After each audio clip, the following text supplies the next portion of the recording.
વિદ્યેશ્વર સંહિતાની અંદર શિવલિંગનું પ્રાગટ્ય કઈ રીતે થયું એની ચર્ચા છે,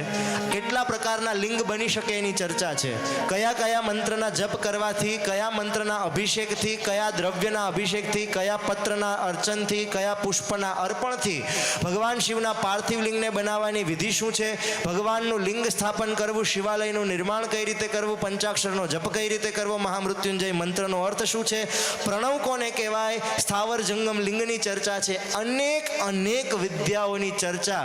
એ આ ભસ્મનું મહાત્મ્ય છે, બિલ્વપત્રનું મહાત્મ્ય છે, બિલ્વપત્રનું પ્રાગટ્ય છે, રુદ્રાક્ષનું મહાત્મ્ય, રુદ્રાક્ષનું પ્રાગટ્ય, કેટલા મુખી રુદ્રાક્ષ હોય, કયો મુખી રુદ્રાક્ષ કયા કારણથી પહેરવું જોઈએ, કઈ રીતે બિલ્વપત્ર ઉતારવું, કઈ રીતે અર્પણ કરવું, પાર્થિવ લિંગની વિધાન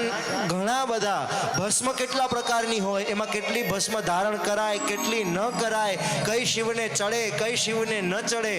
શિવજીનું ચડાવેલું જે નૈવેદ્ય છે જેને શિવ નિર્માલ્ય કહીએ એ ખવાય કે નહીં, એ ગ્રહણ કરાય કે નહીં,